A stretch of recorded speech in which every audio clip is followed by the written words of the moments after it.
தலைவர் ஸ்பீச்சஸ் நேத்து செம்ம மாஸா இருந்துச்சு. பேசலன்னு சொன்னவங்களுக்கெல்லாம் சும்மா இந்தா வச்சிக்கோ.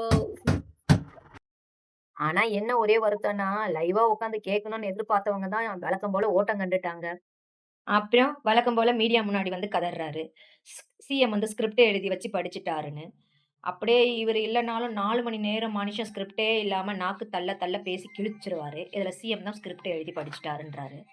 ஸ்கிரிப்டாவே இருக்கட்டுமே! ஸ்கிரிப்டா இருந்தாலும் சம்பவம் செம்ம தரமா இருந்துச்சுல்ல. அப்புறம் என்ன? இல்லாததா பேசினாரு?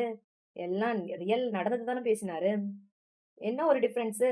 படத்துல ரீல் ஸ்கிரிப்ட், இங்க ரியல் ஸ்கிரிப்ட். ஆல்ரெடி நடந்தது தான் பேசியிருக்காரு. இதுல ஒண்ணும் தப்பு இல்லையே! அன்னைக்கு மக்கள் எவனோ வந்தான், எவனோ ஆண்டான்னு இருந்தாங்க. ஆனா இன்னைக்கோ? அப்படி இல்லையே!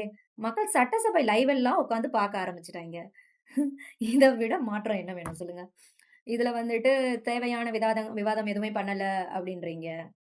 பவர் கட்ட பத்தி பேசவே இல்லன்றீங்க. அதான் பவர் கட்ட பத்தி ராஜ்மோகன் அண்ணாவே நல்லாவே சொன்னாரே. இதுக்கு மேல வேற சொல்லணுமா? இல்ல சிஎம் சாரும் சொன்னாங்க, முன்ன ஜெயலலிதா அம்மா ஆட்சியில பவர் கட்ட அறிமுகப்படுத்தினதே திமுக தான். அவங்களே பவர் கட்ட பத்தி பேசலாமான்னு கேட்டாய்ங்களே. அந்த ஒரு லைன் பத்தலையா உங்களுக்கு? இதுக்கு மேல என்ன பேசணும்? இதுல வேற தைரியமா வந்துட்டு இந்த பார்ட்டி ஃபண்ட பத்தி நிரூபிக்க முடியுமான்ட்டு. எந்த தைரியத்துல தான் இதெல்லாம் பண்றீங்கன்னு புரிய மாட்டேங்குது. நிரூபிப்பாய்ங்க. எல்லாமே நிரூபிப்பாய்ங்க. காலம் கூடிய சீக்கிரம் உங்களுக்கு வேண்டியதெல்லாம் செஞ்சு குடுக்கும். கவலைப்படாதீங்க மிஸ்டர் உதயநிதி.